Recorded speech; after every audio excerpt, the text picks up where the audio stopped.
Hello guys, welcome to my channel JP Moto blog. और आज friends मैं Ford की इको स्पोर्ट जो आती थी उसका टेक्निकल डिटेल्स और उसका थोरो रिव्यू बता रहा हूँ, साथ ही साथ ऑनरशिप रिव्यू भी। फ्रेंड्स, इसके फ्रंट को हम देखें तो यहाँ पे जो है सबसे फ्रंट में जो इसका हॉरिजॉन्टल स्लाइड ग्रिल दिया हुआ है, जो फोर्ड का अपना पेटेंट अधिकतर सारे गाड़ियों में रहता है, आप यहाँ पे देख सकते हैं। साथ में ब्लैक क्रोम का गार्निश किया हुआ है, बीच में फोर्ड का ब्लू ओवल वाला लोगो है। और साथ ही साथ फ्रेंड्स, ये जो है सबसे टॉप मॉडल है, टाइटेनियम एस है। इसमें जो है प्रोजेक्टर लाइट दिया हुआ है, एलईडी प्रोजेक्टर नहीं है, ये जेनन प्रोजेक्टर है। साथ में जो हाई बीम है वो हेलोजन प्रोजेक्टर दिया हुआ है। यदि यहाँ पे नीचे आते हैं फ्रेंड्स, तो नीचे में जो फॉग लैंप है वो हेलोजन में दिया हुआ है, और साथ ही साथ इंडिकेटर है वो भी हेलोजन में है। और ये आपको इसके नीचे में ब्लैक कलर का क्लैडिंग मिल जाएगा, सिंपल ब्लैक प्लास्टिक है। इसमें बीच वाले मॉडल में हालांकि सिल्वर क्रोम एप्लिक भी आता था, पर इसमें टोटल ब्लैक प्लास्टिक ही दिया हुआ है। अब आ जाते हैं फ्रेंड्स इसके ऊपर के प्रोफाइल पे। ऊपर में फ्रेंड्स इसका जो बनावट है वो थोड़ा स्ट्रीमलाइन कर्व करके रखा गया है कि इसका व्हीकल का एरोडायनेमिसिटी बटे। साथ में फ्रेंड्स ये इसका जो करेक्टर लाइन देख रहे हैं, इसके बॉडी के साथ और इसके कंप्लीट इसके बॉडी आर्च के साथ मैच किया गया है, ताकि डिज़ाइन और साथ ही साथ ergonomics काफ़ी अच्छा है। और इस व्हीकल का जो फ्रेंड्स लेंथ है वो 3998 है, यानी 4 मीटर व्हीकल है। 3998 है, 4 मीटर से छोटी गाड़ी है। और साथ में पीछे जो है इसमें ये रियर हैंगर लग दिया हुआ है व्हील के लिए। और इसका जो ओवरऑल हाइट है फ्रेंड्स वो 1648 है विथ रूफ रेल यहाँ पे ब्लैक दिया हुआ है। और साथ ही साथ इसमें सनरूफ भी दिया हुआ है, सिंगल सनरूफ है। और इस फ्रेंड्स का इस व्हीकल का जो विड्थ है वो आपको 1767 है। काफ़ी डिज़ाइन को काफ़ी मतलब एरोडायनेमिक का हर जगह से रखने की कोशिश की गई है। अब आ जाते हैं फ्रेंड्स इसके व्हील्स पे। तो व्हील्स जो है 16 इंच का है, और टायर का प्रोफाइल जो है 205/60 R16 है। रेडियल टायर दिया हुआ है और 205 सेक्शन का है। पहले जो आता था टाइटेनियम एस, जो सबसे पहला लॉन्च किया था टाइटेनियम एस भारत में, उसमें 17 इंच का स्पाइडर वेब एलॉय आता था। उसमें 205/50 आता था सेक्शन टायर का। उसका कुछ इशू आने लगा बल्जिंग का, जिसके चलते इसको चेंज करके फिर 16 इंच दिया था। एलॉय काफ़ी अच्छा है, डायमंड कट एलॉय है। और फ्रेंड्स आ जाते हैं अब इसके इंटीरियर पे आ जाते हैं।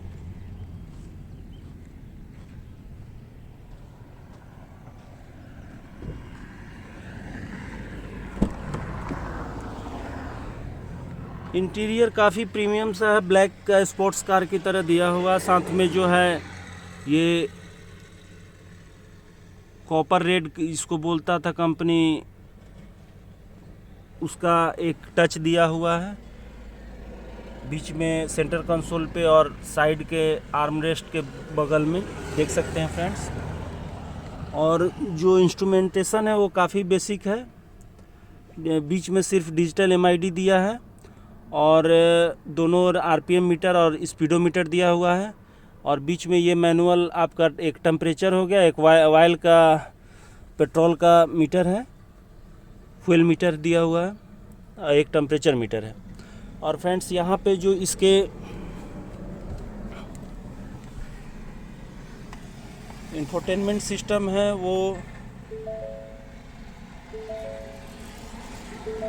एंड्रॉयड ऑटो और एप्पल कारप्ले फुली एक्सेसिबल है, और काफ़ी अच्छा इसका लेआउट दिया हुआ है।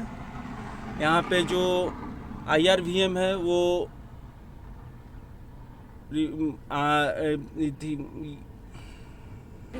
सॉरी फ्रेंड्स, इसको डे नाइट IRVM बोलते हैं।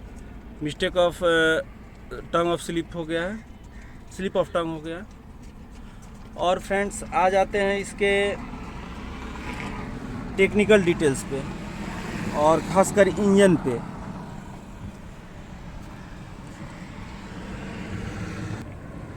फ्रेंड्स आ जाते हैं इसके इंजन बे में फ्रेंड्स देख सकते हैं ये फोर्ड का काफ़ी बहुचर्चित और notorious engine 1 litre EcoBoost है, जो कि टर्बो चार्जर के साथ आता है।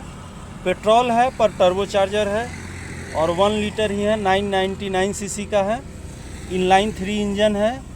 और जो इसका टेक्निकल डिटेल्स है वो आप देख सकते हैं फ्रेंड्स। पहले तो ये इम्पोर्टेड इंजन है फुली। जिस दिन फोर्ड भारत में था उस दिन भी ये टोटली बाहर से ही आता था। ये इंजन फुली CBU के तौर पे इंजन आता था, स्पेशली सिर्फ यहाँ पे असेंबल किया जाता था वो गाड़ी के बॉडी में। और फ्रेंड्स इसका जो मैक्सिमम पावर है वो 125 PS का है 6000 RPM पे। और जो टॉर्क है वो 170 Nm है 1500 to 4500 RPM पे। और ओवर बूस्ट में है 200 Nm का 2000 RPM पे ओवर बूस्ट में है। और ये जो है सबसे इसका जो मेन उसका मेरिट कह लीजिए, डिमेरिट कह लीजिए, जो कह लीजिए, पावर परफॉर्मेंस तो इस इंजन में काफ़ी अच्छा है। पर इसका जो ड्राइव है मेन वो वेट बेल्ट है, यानी कि इसका जो टाइमिंग का जो बाकी व्हीकल्स में चेन दिया रहता है इसमें बेल्ट दिया हुआ है, जिससे कि इसका मेंटेनेंस काफ़ी कॉस्टली और उसको कॉस्टली कह सकते हैं और काफ़ी केयर करना पड़ता है। और साथ ही साथ फ्रेंड्स इसमें हीटिंग का भी एक बहुत बड़ा इशू है। इसलिए आप देख सकते हैं इंडिया में जो व्हीकल आता है उसमें इंजन का ओवरकैप भी नहीं लगाया हुआ है। ये था फ्रेंड्स इस इंजन के बारे में टेक्निकल डिटेल्स। अब आ जाते हैं फ्रेंड्स इसके बूट में।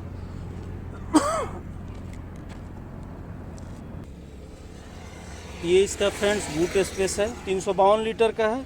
बड़ा तो नहीं कहेंगे पर ठीक ठाक है। 104 मीटर गाड़ी से आप क्या आशा कर सकते हैं, उससे तो ज़्यादा आप आशा कर नहीं सकते हैं। 104 मीटर के लिए 352 लीटर का बूट स्पेस काफ़ी अच्छा है, ठीक ठाक आ जाता है। सामान कभी आप मॉल से या आपको यदि अनाज भी ले आना है कहीं से तो आप 2 बैग आराम से रख सकते हैं बिना कोई दिक्कत के, कोई परेशानी नहीं होता है। और जो फ्रेंड्स अब आ जाते हैं इसके हम लोग सस्पेंशन पे। जो फ्रंट में सस्पेंशन दिया हुआ है फ्रेंड्स वो मैकफर्सन स्टड दिया हुआ है। काफ़ी स्टिफ सस्पेंशन है क्योंकि स्पोर्टी राइड प्रोवाइड करे इसके लिए। और इसका जो डैम्पिंग है वो भी काफ़ी अच्छा है, अच्छा खासा बम्प और पॉटहोल को स्वेलो कर लेता है इजीली बिना कोई इशू के। ज़्यादा तो नहीं कह सकते पर हाँ ठीक ठाक कर लेता है। और जो फ्रेंड्स सबसे जो मेन चीज़ हमारे इंडियन ड्राइविंग कंडीशन के लिए 200 mm का इसमें ग्राउंड क्लियरेंस दिया हुआ है जो कि किसी भी रास्ते पे जाने में सक्षम है। अप्रोच एंगल, डिपार्चर एंगल भी ठीक ठाक है, कहीं कोई दिक्कत नहीं है।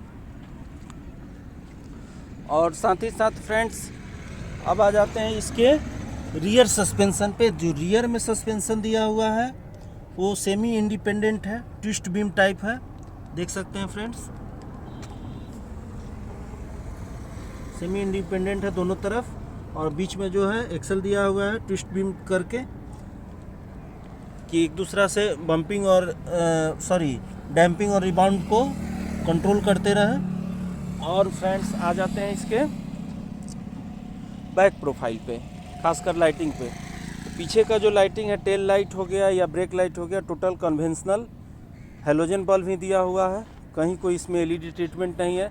हालांकि बाद में जब फोर्ड ने इसको मतलब जब इन्होंने 21 में यहाँ से अपना रीस्ट्रक्चरिंग का काम शुरू किया था, यानी यहाँ से भारत से जाने का, तब उस समय लास्ट में इन्होंने यहाँ पे एलईडी दिया था। पर वो व्हीकल दुर्भाग्य से हमारे कंट्री में नहीं लॉन्च हो पाई। लुक जो है हर तरह का जो अमेरिकन एसयूवी का रहता है उस चीज़ को साथ में एरोडायनेमिक्स को भी ध्यान दिया गया है और लुक्स को बल्कि भी बनाने का कोशिश किया गया है और मसल को इम्पोज करने का। साथ में फ्रेंड्स ये इसमें जो है शार्क फिन एंटीना तो नहीं दिया हुआ है, ये बेसिक सा एंटीना दिया हुआ है। ठीक ही है, शार्क फिन रहता तो ज़्यादा बेटर रहता। हालांकि फ्रेंड्स मैं एक चीज़ आपको बताते चलूँ, ये फोर्ड का जो इको बूस्ट इंजन था, जिस दिन भारत में फोर्ड ऑपरेशनल था उस दिन भी इसका पार्ट्स जो है बाहर से इंपोर्ट करना पड़ता था और आज भी करना पड़ता है। इवन इसका इंजन वायल भी, क्योंकि जो कि इसका बेल्ट ड्राइव है उसके चलते इसमें एक स्पेसिफिक जो 5W20 ग्रेड का इंजन वायल आता है वही इसमें यूज़ होता है ताकि इंजन का लाइफ बेटर रहे। अब फ्रेंड्स आ जाते हैं हम इसके सीट के एर्गोनॉमिक्स पे। इसका जो सीट है उसमें बेडरूम और लेगरूम काफ़ी अच्छा दिया हुआ है। मेरी 6 फुट हाइट है और ये ड्राइवर सीट पे हूँ मैं अभी। बिल्कुल आप देख सकते हैं यहाँ पे लेगरूम काफ़ी अच्छा है। अंडर थाई सपोर्ट भी ठीक ठाक है, थोड़ा बेटर रहता तो और अच्छा था पर ठीक ठाक है। आप लॉन्ग ड्राइव पे भी जाएंगे तो आपको थकान अच्छी खासी दूरी तक बिल्कुल नहीं होगा। आप सिंगल स्ट्रेच में आराम से 300-400 गाड़ी किलो चला सकते हैं बिना कोई इशू के, कोई थकावट नहीं होता है।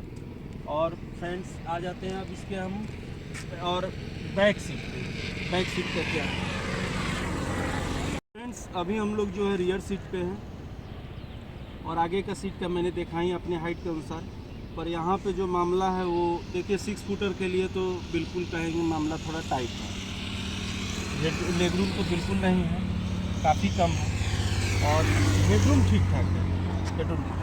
हेडरूम बिल्कुल ठीक ठाक है, अच्छा है, बिना कोई परेशानी के आप कहीं भी टच नहीं है। साथ में साथ पीछे जो है आपको जो सीट हेड रेस्ट है सीट में उसको भी अपने अनुसार आप एडजस्ट कर सकते हैं। एडजस्टेबल हेड रेस्ट है, आराम से आप बिल्कुल कंफर्टेबली सीट कर सकते हैं और 3 आदमी यहाँ पे आराम से बैठ सकता है। अच्छा खासा स्पेस है, हेल्दी मतलब नॉर्मल आदमी 3 आदमी बिल्कुल इजीली बैठ सकता है बिना कोई दिक्कत, बिना कोई परेशानी का। और फ्रेंड्स जो इसका सबसे मुझे बेस्ट फीचर लगता है वो इसमें सेफ्टी के लिए 6 एयर बैग दिया गया, देख सकते हैं साइड में भी है, कर्टन एयर बैग भी है और सीट में भी लगा हुआ है साइड से, यानी टोटल आपको 6 एयर बैग मिलता है। इसमें आपको सेफ्टी का पूरा ध्यान रखा गया है।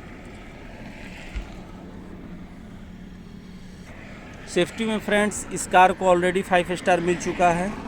कहीं कोई फोर्ड का खैर बिल्ड क्वालिटी तो हर कोई जानता है, अमेरिकन एसयूवी है, बुल टफ प्रचारी है इसका और इसको टोटली ये इसको मतलब अपने व्हीकल के मैन्युफैक्चरिंग में शो भी करता है। ये था फ्रेंड्स ये इसका जो सीटिंग और इंटरनल व्हीकल डायनेमिक्स था, एर्गोनॉमिक्स सीट एर्गोनॉमिक्स था। साथ में जो है ये यहाँ पे आप देख सकते हैं ये हैंडरेस्ट भी दिया हुआ है काफ़ी, जो कि आपको लॉन्ग राइड में जाना है तो अच्छा कंफर्टेबल फील रहेगा। और फ्रेंड्स जो है इको बूस्ट में जो है फ्रेंड्स कंपनी ने पहले जो आता था उसमें 5 स्पीड मैनुअल ट्रांसमिशन आता था, अभी जो है इसमें 6 स्पीड मैनुअल ट्रांसमिशन है और ये काफ़ी बेटर इस इंजन के साथ मैच करता है। और 1000 सीसी का इंजन होते हुए भी 200 किलोमीटर पर आवर का स्पीड मार्क को बिल्कुल इजीली टच कर लेते हैं बिना कोई दिक्कत के, जो कि इसे one of the best engine in the world बनाता है। और इसे मिला भी है 2013 से लेकर 2020 तक इंजन ऑफ द ईयर रहा है लगातार कंटिन्यूअसली इन ए रो।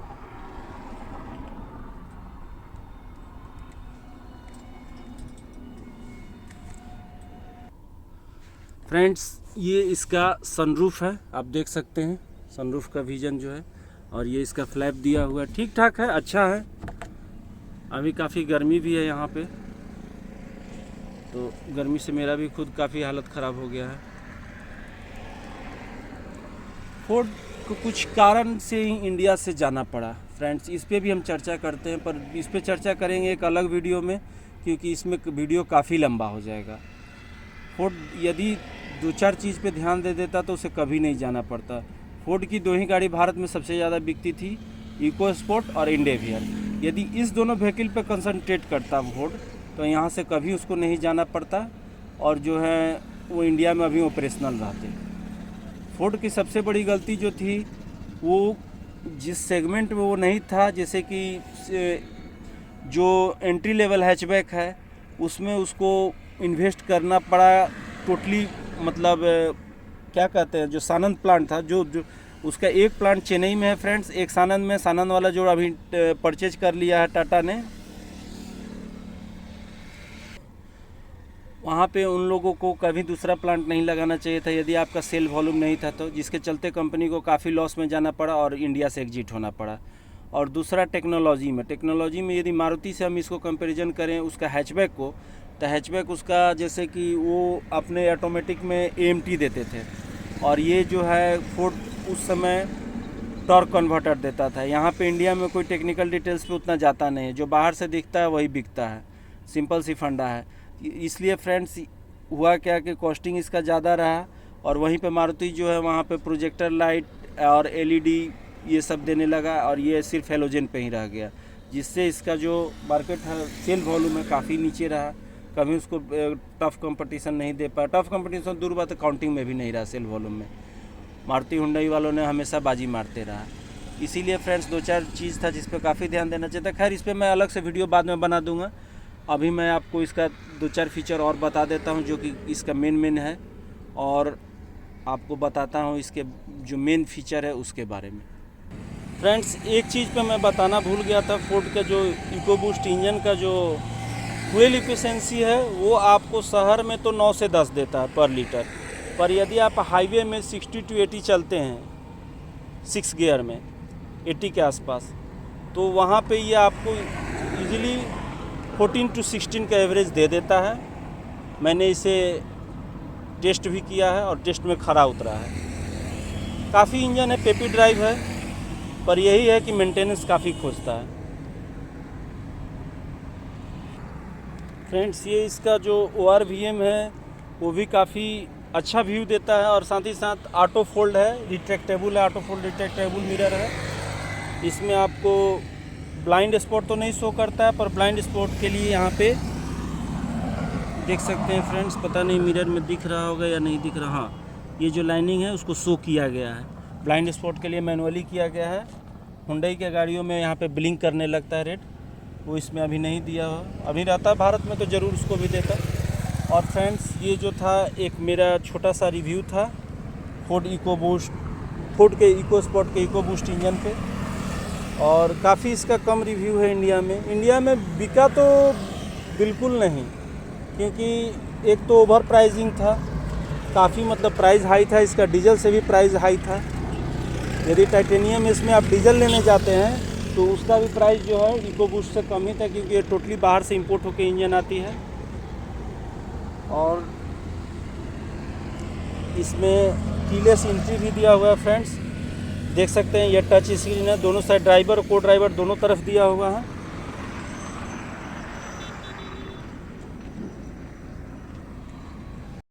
फ्रेंड्स इसमें जो फ्रंट में ब्रेक दिया हुआ है वो फ्रंट वेंटिलेटेड डिस्क ब्रेक है, और जो रियर में ड्रम ब्रेक है, पावर असिस्टेड है, वैक्यूम असिस्टेड है और काफ़ी अच्छा देता है। हालांकि एब्रोड में जो है रियर में भी डिस्क ब्रेक आता है और 4 व्हील ड्राइव का भी ऑप्शन आता है।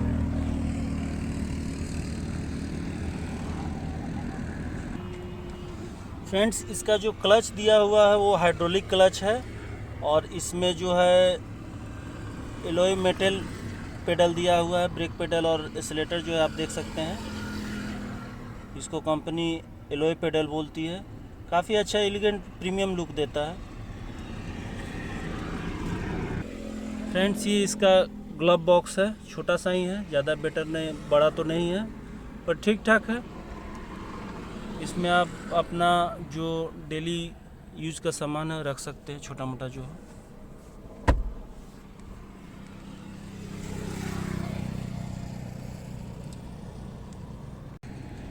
वीडियो अच्छी लगे फ्रेंड्स तो लाइक शेयर और सब्सक्राइब कर दीजिएगा।